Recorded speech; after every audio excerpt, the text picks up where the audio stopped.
பல வருடங்களுக்கு முன்னர் கர்பூர் எனும் ஒரு யானை வாழ்ந்து வந்தது. அது ஆணவமும் துர்குணங்களையும் கொண்டு இருந்தது.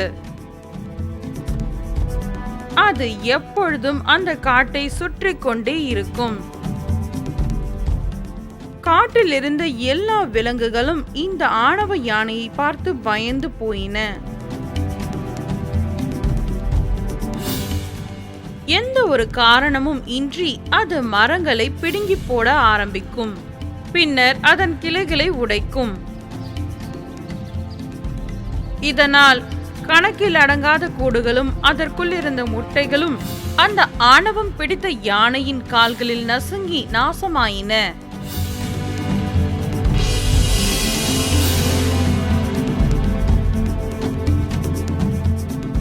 தன்னை பார்த்து அனைவரும் பயப்பட வேண்டும் என்று அந்த யானை நினைத்தது.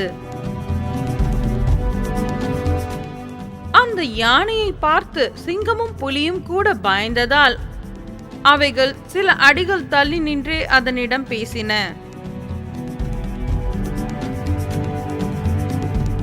ஒரு முறை அந்த யானை குள்ள நரிகள் வாழ்ந்து வந்த இருப்பிடங்களை சுலபமாக அழித்து விட்டது.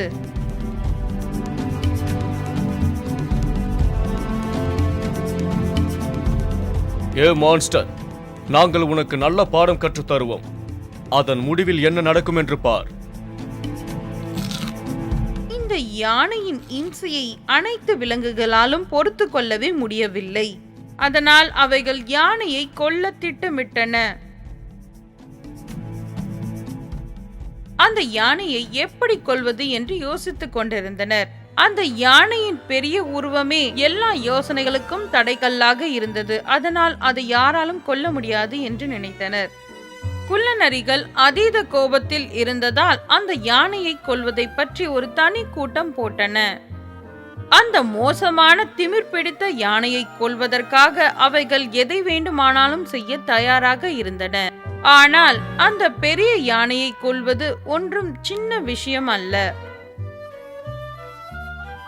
அந்த காட்டில் இருந்த எல்லா விலங்குகளும் அந்த யானையை எப்படி கொல்வது என்பதை பற்றியே யோசித்துக் கொண்டிருந்தன. கவலையை என்னிடம் விடுங்கள். நான் அந்த யானையை கொன்று விடுகிறேன். உன்னால் மட்டும் எப்படி இதை செய்ய முடியும்? நான் இந்த காரியத்தை செய்து முடிக்காவிட்டால் நீங்கள் என்னை கேள்வி கேட்கலாம். அந்த வயதான குள்ள நரியின் யோசனைக்கு அனைவரும் சம்மதித்தனர். மறுநாள் அந்த வயதான குள்ள நரி யானையை சென்று சந்தித்தது.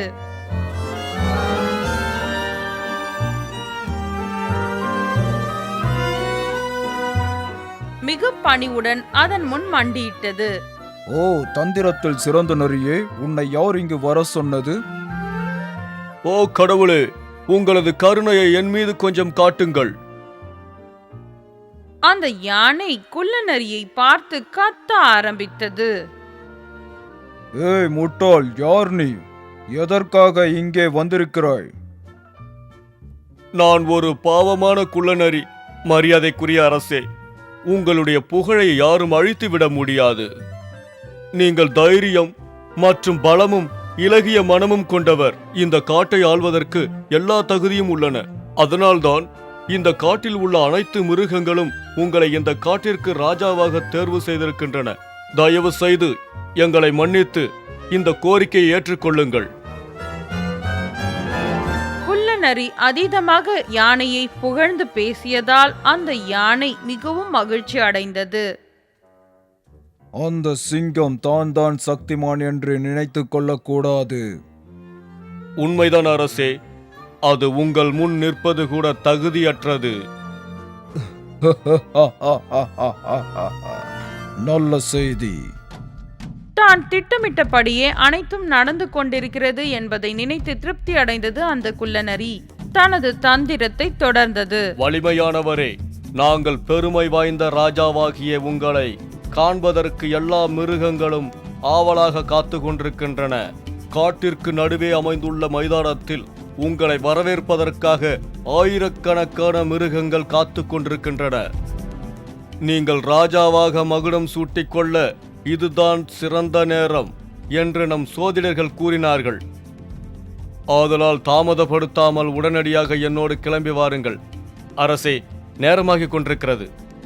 சரி, நீங்கள் அனைவரும் என்னை மன்றாடி கேட்பதால் நான் ஏற்றுக்கொள்கிறேன். குள்ளநரி சாதுரியமாக புகழ்ந்து பேச பேச யானை மகிழ்ச்சி அடைந்தது. அதற்கு தான் ராஜாவாக வேண்டும் என்கின்ற ஆசை அதிகமாகவே இருந்தது. தான் மன்னனாக முடிசூடிக் கொள்ளும் அந்த நாளை மிகவும் அதிக எதிர்பார்ப்புடன் எதிர்பார்த்தது அந்த யானை. தனது முடிசூட்டும் விழா நடக்கும் இடத்திற்கு அந்த குள்ளநரியை துணையாக அழைத்து கொண்டு அந்த யானையும் அன்று புறப்பட்டது. அடர்த்தியான காட்டிற்குள் அந்த யானையை தந்திரமாக அழைத்து சென்றது குள்ளநரி. என்னை நீ எங்கே அழைத்து செல்கிறாய்? அரசே, நாம் இந்த ஈர நிலத்தை கடந்தவுடன் நம் இடத்திற்கு சென்று விடுவோம். அங்கே ஒரு பெரிய ஆலமரத்தின் அடியில் எல்லா மிருகங்களும் ஒன்று கூடியுள்ளன. அது மட்டுமில்லாமல் ஒரு பெரிய விருந்தும் தயாராகி கொண்டிருக்கிறது. அந்த முட்டாள் சிங்கம் ஏன் என்னை வரவேற்க வரவில்லை? அரசே, அந்த சிங்கம் உங்கள் முன் வருவதற்கு பயப்படுகிறது. எப்படியோ, நான் அரசனான பிறகு அந்த சிங்கத்திற்கு சரியான பாடம் கற்றுக் கொடுப்பேன். முடிசூட்டு விழாவிற்கு போகும் வழியில் அந்த குள்ளநரியும் யானையும் ஒரு புதைக்குழியை தாண்டி செல்ல வேண்டியிருந்தது. அந்த புதைக்குழியை அழகாக சுலபமாக கடந்து சென்றது அந்த குள்ளநரி. ஆனால் அந்த திமிர் பிடித்த யானை அந்த புதைக்குழிக்குள் இறங்கியவுடன் அது அந்த குழிக்குள் நன்றாக மாட்டிக்கொண்டது. அது எவ்வளவு முயன்றும் அதனால் வெளியே வர முடியவில்லை. அந்த யானை முயற்சி செய்ய அது இன்னும் உள்ளே புதைந்தது. இந்த சேறு என்னை உள்ளே இழுக்கிறது. அந்த யானை பயத்தால் அலறியது. பின்னர் குள்ளநரியை உதவிக்கு அழைத்தது. குள்ளநரி, என்னை இந்த சேற்றிலிருந்து வெளியே இழு. நான் உள்ளே போய்க் கொண்டிருக்கிறேன். சீக்கிரமாக மற்ற விலங்குகளை உதவிக்கு கூப்பிடு. போ, இல்லை என்றால் நான் இறந்து விடுவேன். நான் உன்னை காப்பாற்ற மாட்டேன். நீ உன்னுடைய அழிவின் முடிவில் இருக்கிறாய்.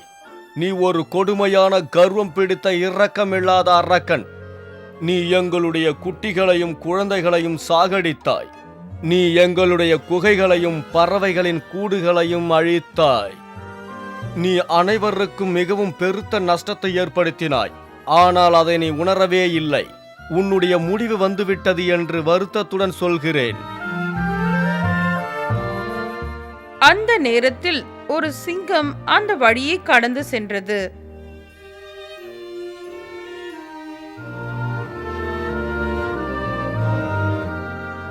கொல்லநரியே, ஏன் இங்கு நின்று வேடிக்கை பார்க்கிறாய்? யானை வெளியே வருவதற்கு உதவி செய்ய மற்ற விலங்குகளையும் கூப்பிடு. ஆனால் அரசே, இவன் காப்பாற்றப்பட வேண்டியவன் அல்ல. அவன் செய்த தவறுகளை பேசுவதற்கு இது நேரம் இல்லை. சீக்கிரம் போ. அந்த சிங்கம் அந்த யானைக்கு உதவியது. அதை எப்படியோ புதைக்குழியிலிருந்து வெளியே இழுத்தது. நீ இந்த காட்டிலிருந்து போய்விடுவது நல்லது. இல்லை என்றால் எல்லாரும் ஒன்று சேர்ந்து உன்னை கொன்று விடுவார்கள். என்னை மன்னித்து விடுங்கள் அரசே, நான் இங்கிருந்து போய்விடுகிறேன். என்னை மன்னித்து விடுங்கள். கொல்லநரியே, நீயும் என்னை மன்னித்து விடு. அந்த யானை காட்டை விட்டு வெளியேறியது. பின்னர் அந்த சிங்கமே அந்த காட்டிற்கு ராஜாவாக இருந்தது. காட்டில் வாழ்ந்து வந்த எல்லா விலங்குகளும் மிகவும் மகிழ்ச்சி அடைந்தது. கருத்து: யானைக்கும் அடிசருக்கும்